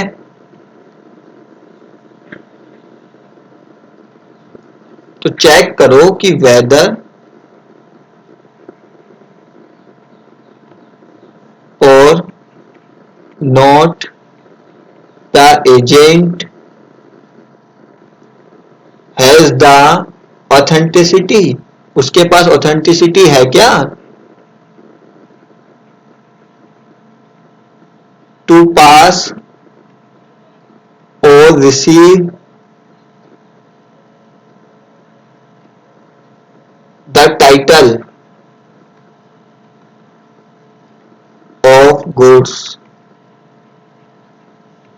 On behalf of the principal.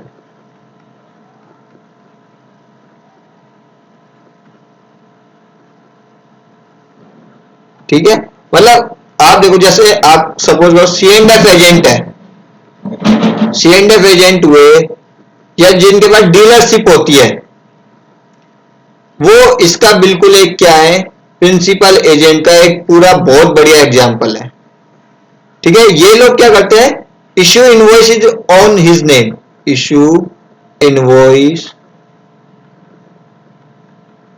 In own name to the buyer, buyer को ये अपने नाम पे देते हैं और जिससे ये माल लेते हैं वो इनके नाम पे देता है, प्रिंसिपल इनके नाम पे इनवॉइस करता है, ठीक है। तो इनके बीच में कोई भी ट्रांजेक्शन हो रहा है विदाउट कंसीडरेशन, तो वो क्या माना जाएगा, शेड्यूल थर्ड के पैरा, शेड्यूल फर्स्ट के पैरा थर्ड में आएगा और उसको सप्लाई मानी जाएगी। क्लियर है ये चीज, ठीक है।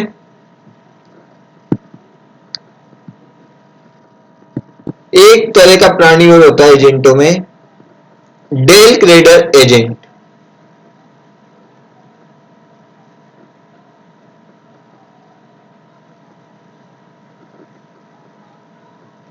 डेल क्रेडर एजेंट भी सेम एजेंटों की तरह होता है, सिर्फ एक चीज अलग होती है इसमें, ये क्या लेता है, गारंटी लेता है।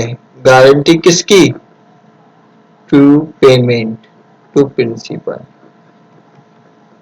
कि भैया बायर से पैसा आए या नहीं आए मैं आपको पैसा दे दूंगा, मैं इस चीज की गारंटी लेता हूं, इसलिए इसका रिलेटिवली कमीशन थोड़ा क्या होता है, हाई कमीशन होता है इन एजेंट का। तो ये इनके लिए भी रूल कोई चेंज नहीं है, सेम रूल है ना, नो चेंज, सेम रूल है। इनवॉइस चेक करेंगे हम लोग, इनवॉइस विल बी चेक,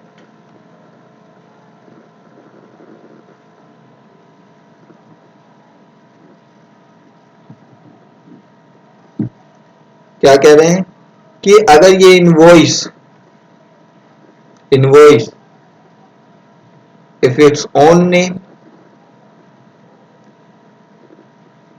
अगर इसके नाम आती है तो yes covered in schedule first,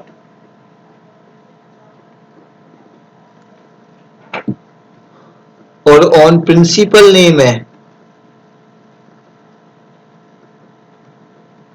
या सप्लाई के केस में बायर के नेम है, तो not covered,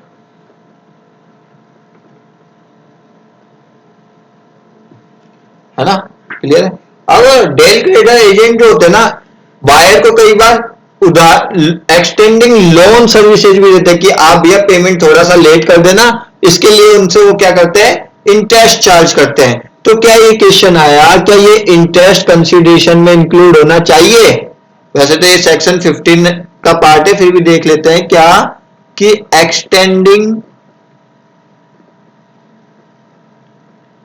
loan services to buyer, क्योंकि भैया वो ज्यादा कमीशन लेते हैं ना, तो इसलिए उनको तो पेमेंट टाइम से करना पड़ता है, आगे से चाहे आए या नहीं आए। इसके लिए वो क्या करते हैं, बायर को थोड़ा टाइम दे देते हैं, उनसे क्या कर लेते हैं, इंटरेस्ट चार्ज कर लेते हैं। तो क्वेश्चन ये है कि ये जो इंटरेस्ट चार्ज किया है ये ट्रांजेक्शन में आना चाहिए या नहीं। अगर ये वाला है, ये वाली सिचुएशन है, तो यस यस, क्योंकि ये भी सप्लाई का ही कंसीडरेशन हो गया, है ना। अगर ये वाला है तो yes, interest will be included in consideration. और अगर ये वाला पार्ट है तो भैया ये इंटरेस्ट चार्ज करना, जब वो ही प्रिंसिपल एजेंट नहीं है तो ये एक इंटरेस्ट चार्ज करना एक सेपरेट सर्विस है बिटवीन डीसीए टू बायर, ठीक है। तो ये this is A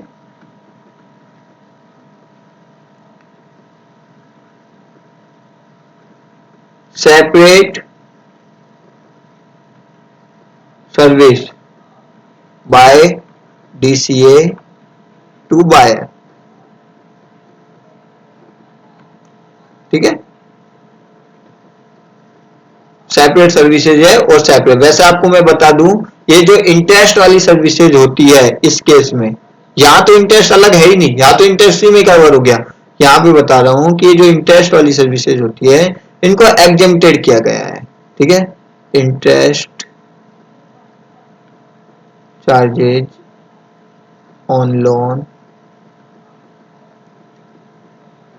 R exempted, ठीक है। लेकिन है ये सेपरेट सर्विस है, इसको सेपरेटली देखा जाएगा इस, क्योंकि जब ये कवर ही नहीं हो रहा तो उसमें, क्लियर है ये चीज।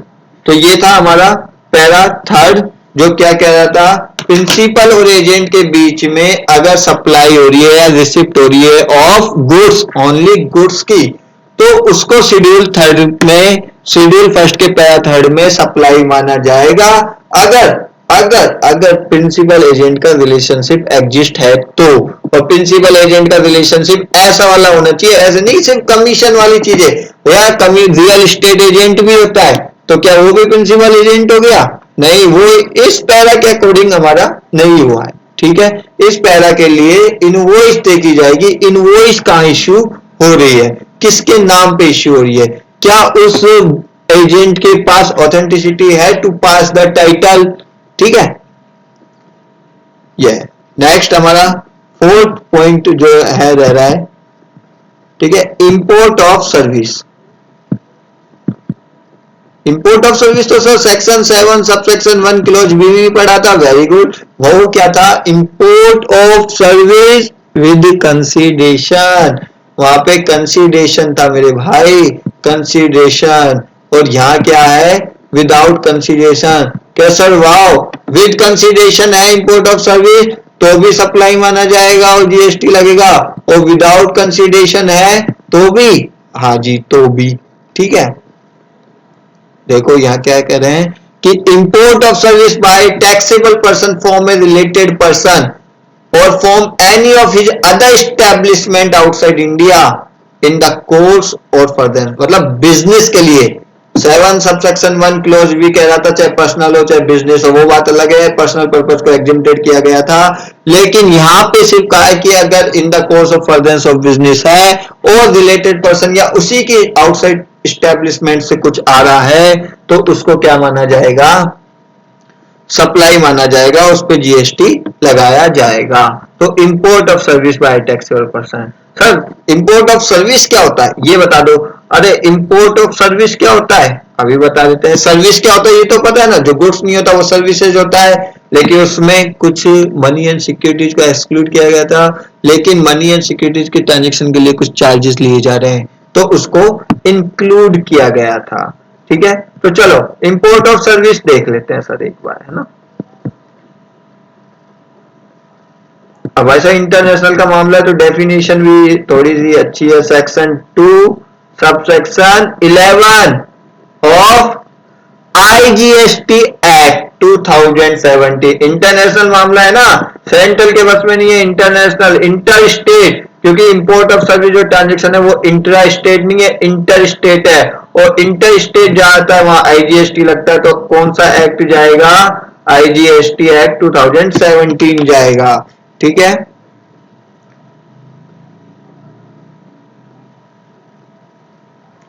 तो सेक्शन 2 सबसेक्शन 11 याद रखना कौन सा एक्ट। अभी हमने एक एक्सप्लेनेशन भी देखी थी, explanation 1 to section 8 of IGST act, जो कि डिस्टिंक्ट पर्सन की डेफिनेशन बताती थी। ठीक है, तो section 2 subsection 11 of IGST act 2017। SGST act का कोई भी नहीं आएगा क्योंकि वो अपने सिलेबस में भी नहीं है और अपन पढ़ भी नहीं सकते सभी स्टेट्स का।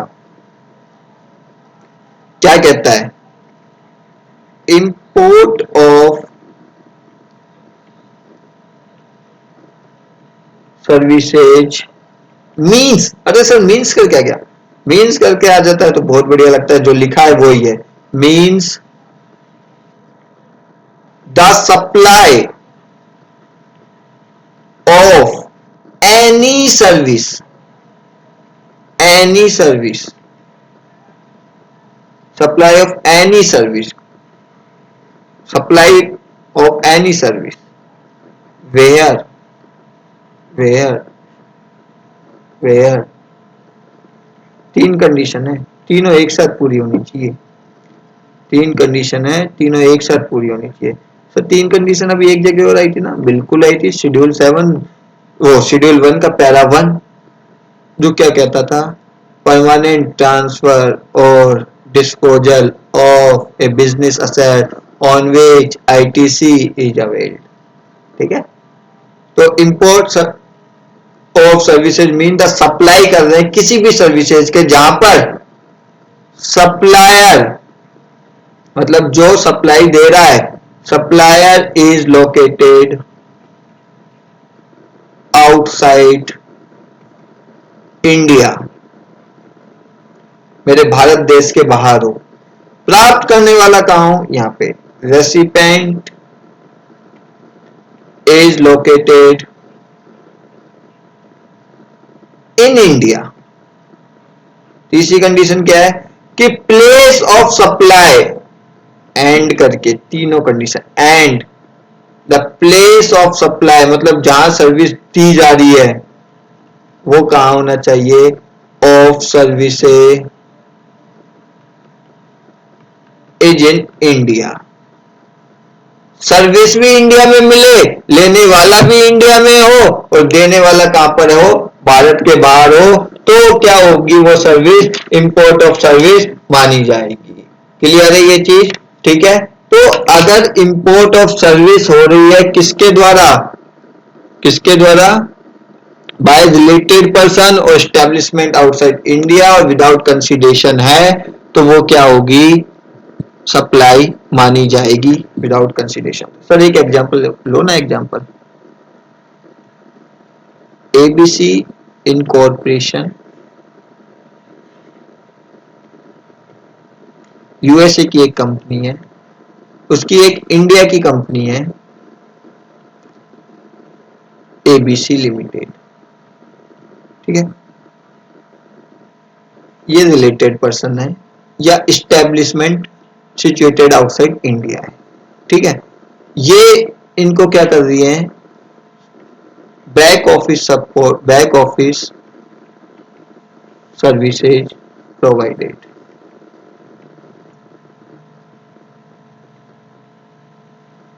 Without consideration.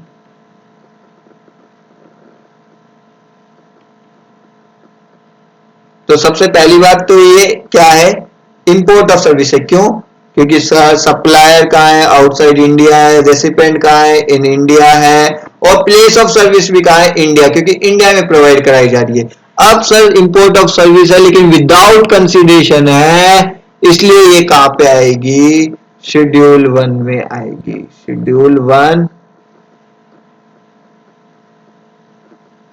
शेड्यूल 1 ऑफ और पैरा 4, ठीक है, इसलिए इसको क्या माना जाएगा, सप्लाई माना जाएगा। ठीक है, क्लियर है ये चीज। तो ये थे हमारे कुछ एग्जांपल। अच्छा एक चीज हो, लाइजनिंग ऑफिस होते हैं ना, कई लाइजनिंग ऑफिस होते हैं, वो लोग क्या करते हैं, पैसा लेते हैं और भेज देते हैं बाहर। ठीक है, तो यहाँ पे जो सर्विस प्रोवाइड कराई जा रही है वो इंडिया से एबीसी इनकॉर्पोरेशन में प्रोवाइड कराई जा रही है ना। प्लेस ऑफ सप्लाई वहां पे क्या है, लंदन में, आउटसाइड इंडिया है, तो ये इंपोर्ट ऑफ सर्विस की सिचुएशन नहीं है, इंपोर्ट ऑफ सर्विस नहीं है। ठीक है, तो ये थे हमारे इंपोर्ट ऑफ सर्विस शेड्यूल 1 के 4 पैरा थे जो कि हमारे कंप्लीट हो चुके हैं। आई होप आपको अच्छे समझ में आ गया होगा। कुछ नहीं आए तो आप मुझसे पूछ सकते हैं, व्हाट्सएप कर सकते हैं, मेल कर सकते हैं। ठीक है, थैंक यू, बाय, आपका दिन शुभ रहे, अच्छा रहे।